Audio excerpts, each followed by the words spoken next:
Monetary Policy Committee met yesterday, and the big decision they made there was about keeping the interest rate steady at 10%. What that means to you who borrows money is that you're still borrowing it at 14%, you're saving your money at 7%.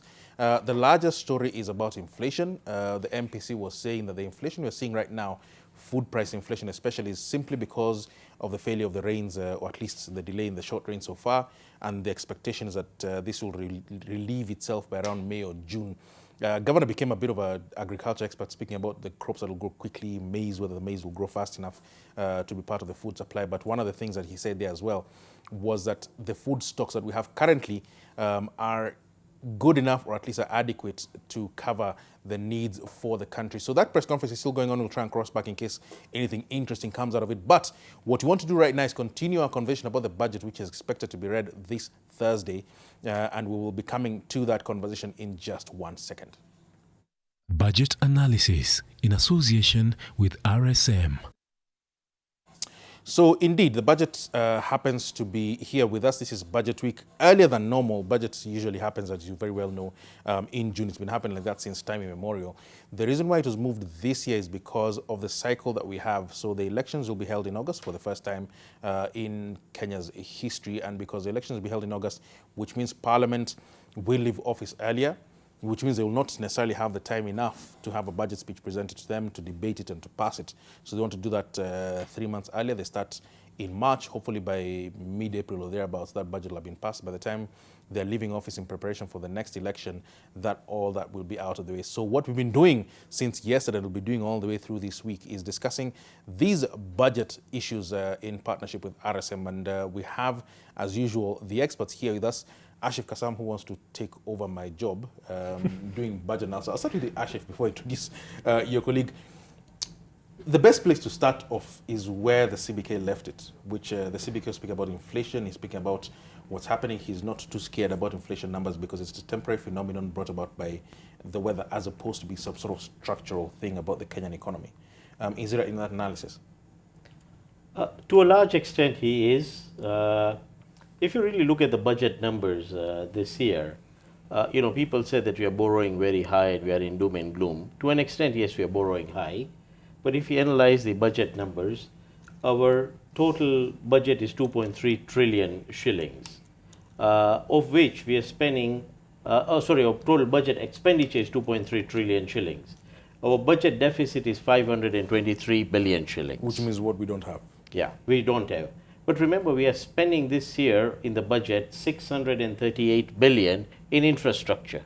So really, our recurrent expenditure, which is the cash expenditure, we are generating it ourselves from our own revenues. What we are borrowing is the financing of development expenditure, which is good. If you were going out to the market to finance recurrent expenditure, which is the normal operating expenditure of salaries and keeping the ministries and the county governments going, that would be worrying. That's like buying your groceries on a credit card. Yes. So I think we are not buying our groceries on credit card. What we are doing is, if you are buying a car, we are buying it on hire purchase. And also, where we are not financing the full development amount from loans. A part of it is also coming from our internal revenues.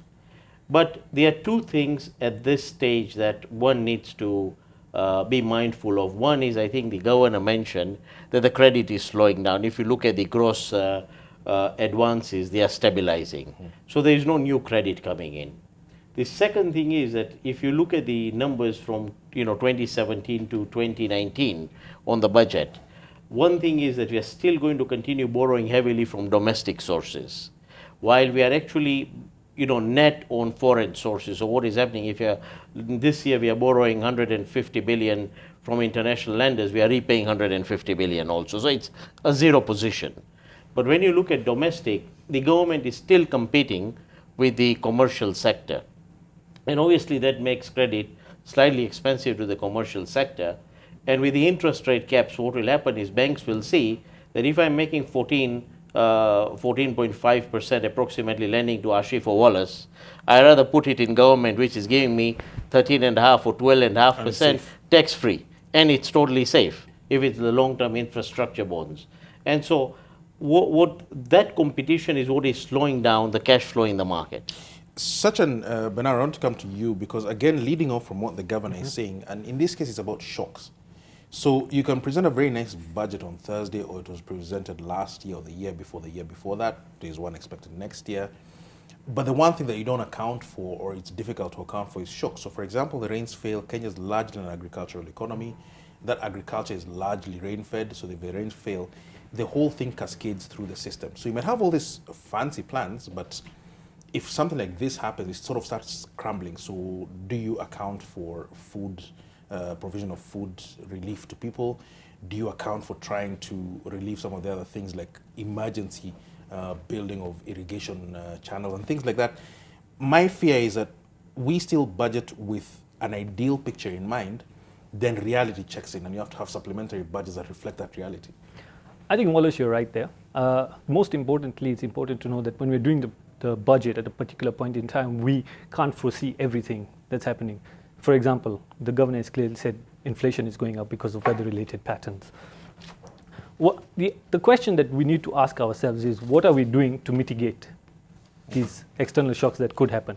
If we're looking at import cover, we have improved our import coverage ratio. But some of it is with it's not quite borrowed money. It's sort of like a standby. It's a standby, right? Yeah, but it's still borrowed. It's still borrowed, yes. But more importantly, if we can't generate revenues, for example, if you look at our ordinary revenue base is driven largely by taxes.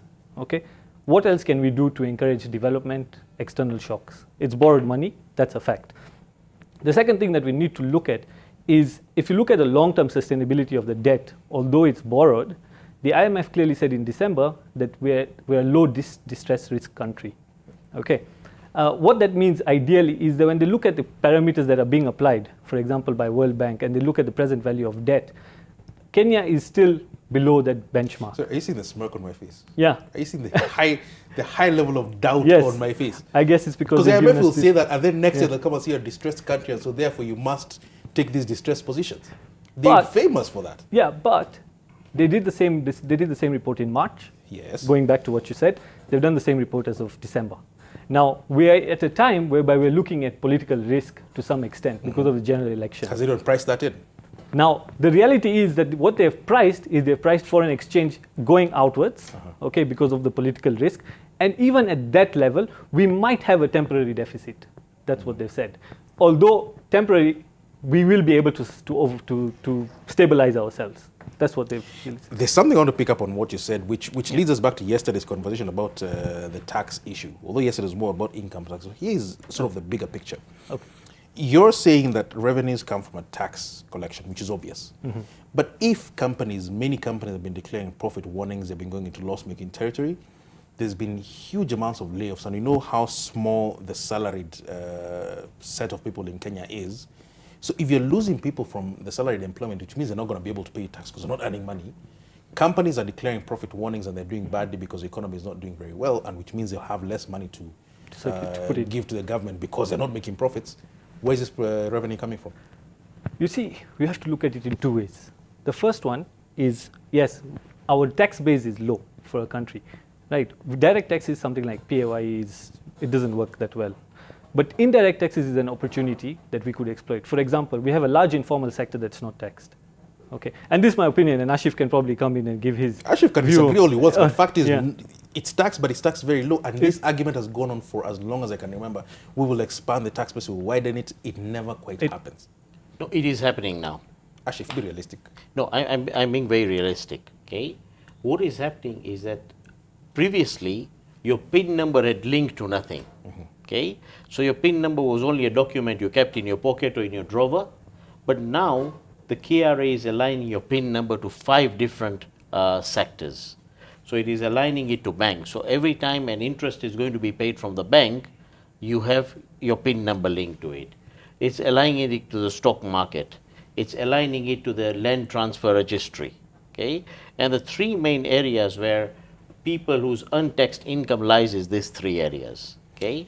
What about the mkokoteni pusher, the vegetable seller, the guy who does a lot of his business on his mobile phone? That's where that's where the large bulk of people are. Yes, but you have to also remember that the earnings of these people, even if you start taxing them, will not make a significant impact to the overall numbers. what is happening, where the impact to the overall numbers is people who are doing good enough trade, people who are earning more than 5 million shillings a year but are not paying taxes.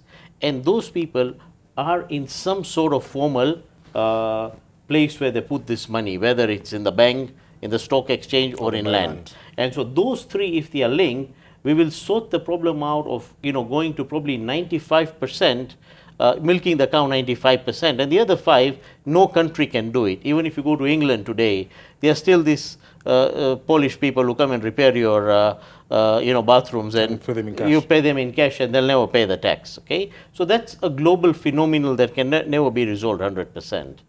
But I think the government is doing certain things. It's the pace at which it's doing it is a concern. If you look at IFMIS, we keep on talking about IFMIS, but it's not fully being operated. Okay, if you look at the statement by the president at the parliament, where he said that our wage bill is higher, and he actually quoted that it should be 35%. But people have disputed that number. I think I saw David Ndie on Saturday saying that the numbers that's being quoted is not 50%, it's much, much lower. It's much lower, but if you take the figures, what he's saying, if you take the absolute number, you can reduce your wage bill by 40%. If you reduce the wage bill by 40%, it adds probably between 75 to 100 billion shillings to your savings. But it all flies out the door through interest payments. Yes. Interest payments are an issue because 20% of our total income is going to interest payments, and that's one of the biggest line items. But on the other hand, our debt, what we are borrowing currently, is to finance development expenditure. If you ask me, I have 3 worries. Number one is the government procurement and the speed at which the controls are being implemented on the government procurement. And that's something that requires a much faster implementation. The second thing that I get worried about is that because the economy is slowing, we are looking at the development expenditure and saying, okay, SGR will make this impact. But have we analyzed the impact it had on the transport sector, people who are owning all these trucks? Shrink, yes. Yeah, and all these people who have borrowed the money, hire purchase. Most of the trucking companies hire purchase this. What happens if we cut their lifeline? What is going to be the impact on that sector? That's not coming out. If I was to speak on behalf of the guys who are planning the SGR, and I really hesitate to do so, but let's do it anyway. There was some statement made, I'm trying to remember if it was by the president or by the transport minister, and they're saying something fairly clever, which was the ownership of the rolling stock of the SGR could be passed on to the people who are truck drivers and truck owners. So in effect, you create this company and you ask people to buy shares in it. So I own 50 trucks. Yes, the 50 trucks will probably shrink down to 20, but I have a chance to buy into the SGR and have success in the SGR because I'm a shareholder. Yes. Don't calculate how much you'll buy it. But does that kind of thing work for addressing that issue? No, I think theoretically yes, practically no, because your trucks are already hire purchased. They are not yours. So if you can't use these trucks, the banks are going to come after your stock. So already you're distressed. Where are you going to get the money to buy shares in the SGR? Okay? So we have not talked about the soft landing for the transport sector. Second thing, when we look at SGR, there are 3 parts to SGR. There is, as soon as the goods come, they need to be transported to the railway station. Then they are loaded.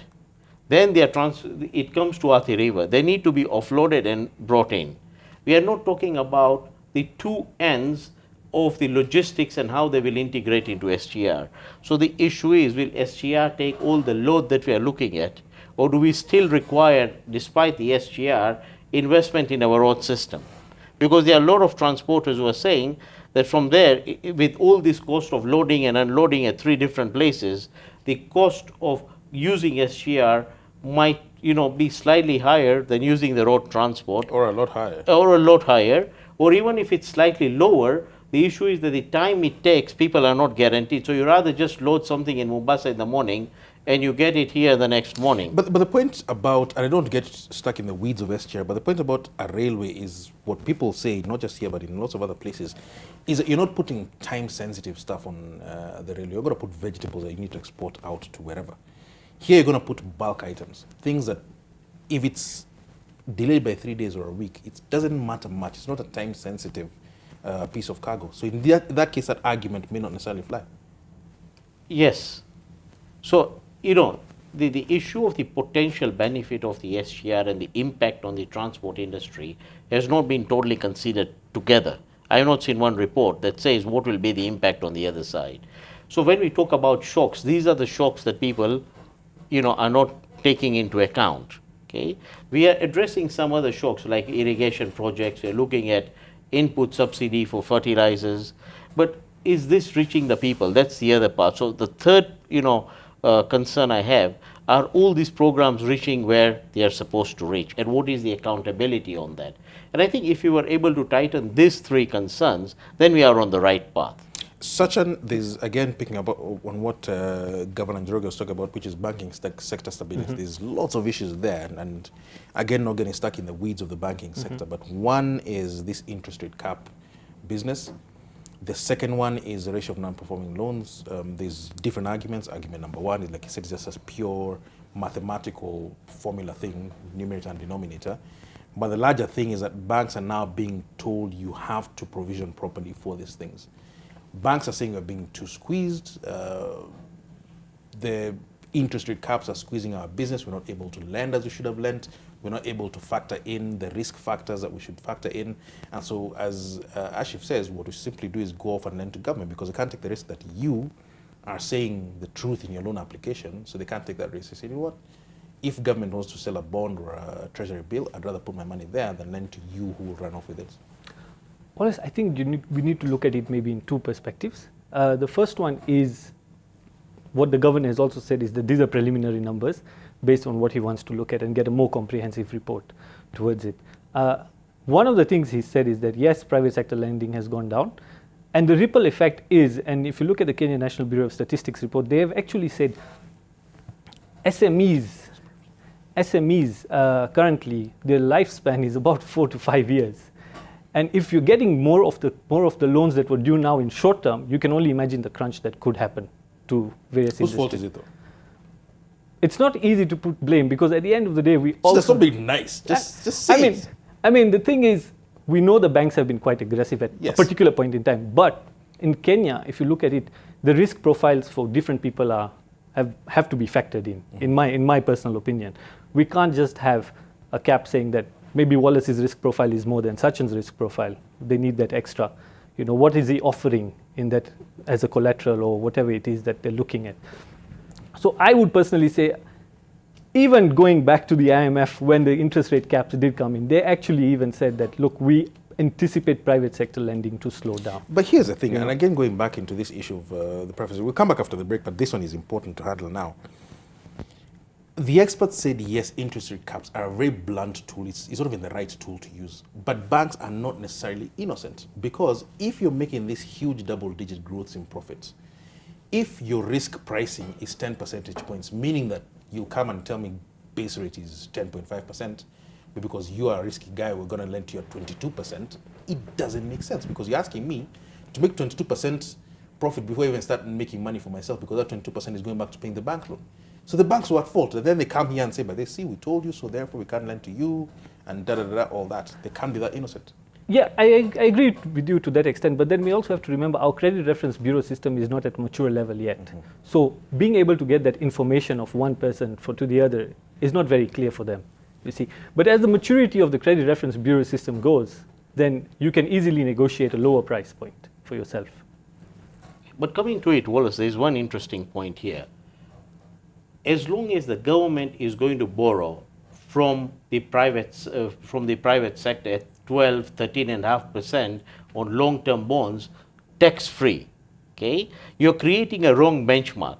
What if the government was only borrowing at 5% today, which is the inflation rate, okay, or the long-term inflation rate, or 7.5%? The banks would be forced to lend to this SME. I think in one way the government is protecting the banks by giving these high interest rates.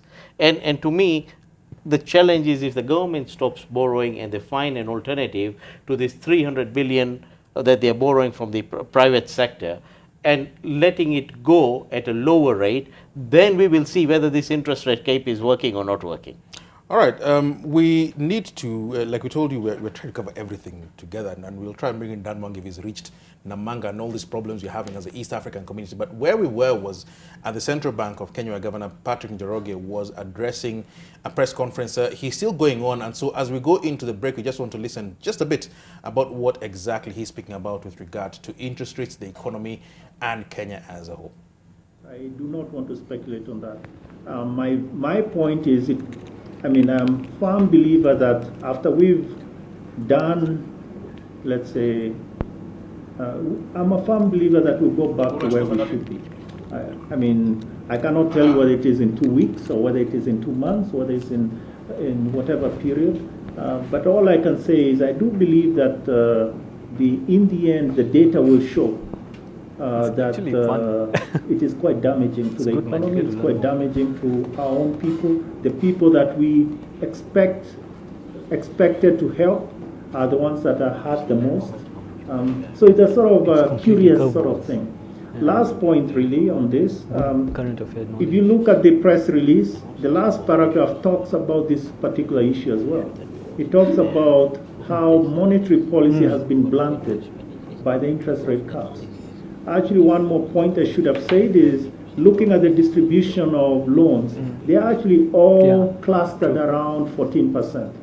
You have to balance that. So what does that mean? It means, think of what would happen if the MPC decided to lower rates. So then, let's say they lower rates to what? 8%, let's say? Just as an experiment, right? A thought experiment. So then the cap will move from 14 to 12, right? What's going to happen to all those people that were getting loans around 14%? They'll be too risky in the new regime. And so actually what may happen is they'll just be selected out. So you end up having a sort of a weird sort of, or let's say, a curious sort of outcome where lowering of rates leads to less lending. And in a sense, it is actually to the most, maybe to the SMEs that are generally, maybe they are not the most, or rather they are the ones that are most active in terms of job creation and GDP growth and things like that. So that's why I think we are quite concerned, even as just citizens in the country. Any other questions? Okay, please. My name is Patrick Igunza from Citizen Television. Hey Patrick, how are you? Very well. Still on the same issue. You indicated that you have 3 separate works currently ongoing in relation to the capping of interest rates. I just need to know when perhaps we should expect the results that you're saying will indicate the damage that this particular perhaps move has caused. I cannot, Patrick, I cannot give you a good sense of that because I actually want them to have the results ASAP. So if there's somebody who's really pushy, it's me or ourselves or management. But on the other hand, you cannot create data. So it all depends on how quickly the data is and how clear the data is.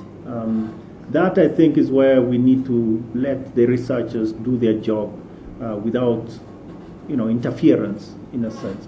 But there's a commitment. We'll let you know. We'll let you know what happens.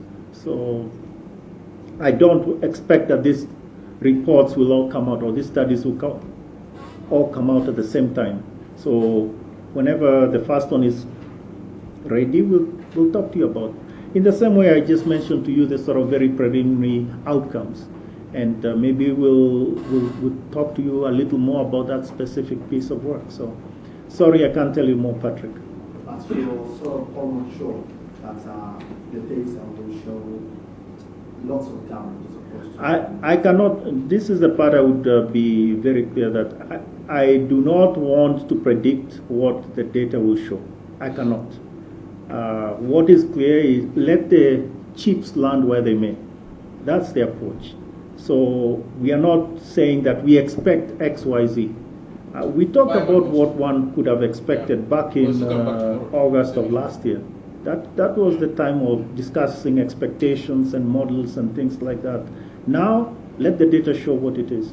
We can argue about whether I'm right or wrong about my expectation. But when the data comes, we cannot argue about that. We are not into fake news. That's Governor Patrick Njoroge from the Central Bank. Last word, they were not into fake news. Let the data speak for itself. Well, data is actually a plural term, so let the data speak for themselves.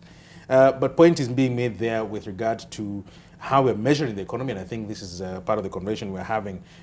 What you are saying, Sachan, is these are preliminary numbers coming through from the Central Bank of Kenya about a lot of parts of the economy, and you can't necessarily make very deep, solid decisions until the solid numbers come in. That's correct. I mean, and I think what he's trying to do is he doesn't want to send maybe any sort of incorrect information out there to the markets, which, like he clearly said, he's not in the business of fake news. So we'll just have to wait and see what the numbers actually tell us. What I wonder, Ashif, is when you look at this whole picture, sometimes my fear is that we're so dependent on traditional measures of economic performance that we tend to forget these very important bits that may not necessarily be measured properly. What I'm trying to allude to is the election. It's very difficult to measure the impact of the election because either you're trying to be a doom and gloom vendor, so saying the election might be violent, or it might lead to instability, or you say we have lived through this before and this is how the economy has performed in the election since 1992, so we sort of know what goes on. But I never hear people pricing the election into the economy properly. We'll sort of get caught by surprise. I think people price people factor election years, and that's why we always see a slowdown in the economy. What we don't factor is violence, but that is, unpredictable anywhere, okay? But don't you have a best and worst picture? So you come and say, if there is indeed a violent economy, I mean, I don't mean civil war or anything, but the normal sort of stuff that say the road is closed for 2 days between Nairobi and Mombasa, that kind of thing. And you say, if that happens and the economy is affected in this way, obviously fuel prices will go up, which has got a certain effect on the economy, or this and that and the other might happen. I think some of it has been done. If you look at the businesses that do proper planning, they have looked at what stock levels should be. The insurance should be around the stock levels. I think businesses have become more analytical in how they run their businesses. The only thing I think people don't expect, and I don't think so that will happen, is we go into a full-fledged war, because the security systems, the intelligence here, is quite good. But the normal risks that are with the economy, you can see, you can always see prices going, housing prices stabilizing. So people are pricing that risk. That is why the economy is already, slowing down. And what people normally do is people who are in the FMCG would make sure that the goods are already reached, and fast-moving consumer goods. Yeah, fast-moving consumer goods. They will make sure that the goods are already with the people who are actually distributing them. Their own stocks will be reduced, by the time the elections come. If it is long-term investments, people will always wait for the long-term investments until the conclusion of the elections. But interestingly, this year, I'm seeing a much better confidence. I'm seeing in long-term investments being signed off. I'm seeing capital projects breaking off the ground. What do you guys know that we don't? I think people just believe that Kenya generally is a stable country. Its macroeconomic policies have been good.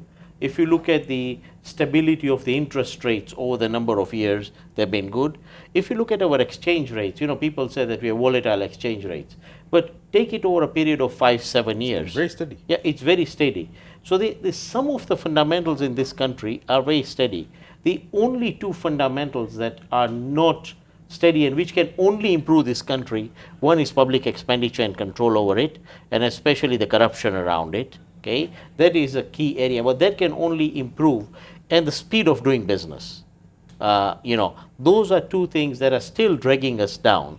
But if you look at the type of businesses that are coming, we are saying that businesses have closed, and yes, there have been articles that about 200 companies or something have closed down. Have you looked at the number of new companies that have opened? Have you looked at how many international players? Ford is coming into manufacture. Capijo wants to come and manufacture cars. That itself shows that they're looking this as an investment help to manufacture cars. So on a long-term basis, this is very stable. On a short-term basis, like any country, there'll always be this, movements that you need to price, and some will always be unpredictable. Ashif Kasama has had a conversion. I've never seen him this optimistic in his entire life, and I've known him for a very, very, very, very long time. Tomorrow we'll bring him back to reality when we're continuing with this budget debate. We're doing it all through this week because the budget, just to remind you, in case I've not reminded you enough, is being read on Thursday. Also had Sachin, and we'll make sure you have you back. Some good analysis right there. But for now, we'll leave it there. But tomorrow you're back here with the same budget analysis. Budget analysis in association with RSM. So we're telling you, hey, today is busy, especially on this business and economic front, because like we told you, there's been trouble at the border between Kenya and Tanzania, specifically the Namanga border, with regard to how Tanzanian authorities have been treating Kenya. At least that's the reports that we're getting. So we thought, let's take Dan Mwangi down to Namanga on that border to get a proper update about what's going on. And Dan is already there with his live camera, and we're crossing over to him right now. Dan Mwangi? A lot. And if you look at it, live from the Namanga border between Kenya and Tanzania, which yesterday was the scene of some chaos, and you can see just behind me, beneath me, there is evidence of the same. These are what was once tires. They are burnt tires. The ashes just tell the story of what happened yesterday. And now the conversation going forward is going to be what exactly is happening right now. As for today, there's this peace at the moment, and the police are here, and I'm now joined by the OSPD of Kajiado Central, Eric Ntere, who's going to just give us an update on what exactly is happening and going forward, taking the conversation forward aside from just what happened yesterday.